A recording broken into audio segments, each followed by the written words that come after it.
ធ្លាប់តែឃើញគេយកសាច់គោសាច់ជ្រូកគ្រឿងសមុទ្រមកឆាម្រះប្រៅដល់ពេលខ្ញុំថ្ងៃនេះខ្ញុំយកត្រីខមកឆាម្រះប្រៅម្ដងមានអីឆ្ងាញ់មិនគេដែរតើបងប្អូនអើយឈ្ងុយបាញ់ផ្ទះយើងដំបូងយើងបេះម្រះប្រៅទុកមកលាងទឹកឲ្យស្អាតបន្ទាប់មកយើងដាក់ខ្ទះក្តៅមកយើងដាក់ខ្លាញ់ចូលទៅបន្ទាប់ពីខ្លាញ់ក្តៅហើយយើងចាប់ផ្ដើមដាក់ខ្ទឹមនិងម្ទេសបុកយើងចូលបាទម្ទេសនិងខ្ទឹមយើងបុកបា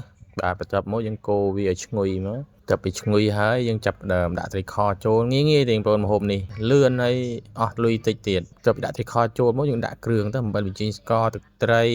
ទឹកម្ទេសហើយនឹងប្រេងខ្យងចូលមកបន្ទាប់មកយើងដាក់ម្រះប្រៅចូលហើយបងប្អូនហើយម្ហូបនេះលឿនស្រួលធ្វើមួយផ្លេតហើយបងប្អូនហើយអស់លុយតិចចំណេញពេលវេលាទៀតហើយឆ្ងាញ់ហ្នឹងបងប្អូនប្រឡាក់មួយបាយឆ្ងាញ់បដ ாய் បងប្អូនហើយបន្ទាប់មកយើងកូរត្រឡប់ត្រឡិនវាអញ្ចឹងទៅហើយឃើញថាឈ្ងុយហើយបងប្អូនពឿគេឡើងក្រហមដោយសារត្រីខវាមានពឿក្រហមស្រេចអញ្ចឹងស្អាតមែនទេហើយឈ្ងុយបងប្អូនប្រឡាក់មួយបាយឆ្ងាញ់បាទកូនចូលចិត្តណាស់បង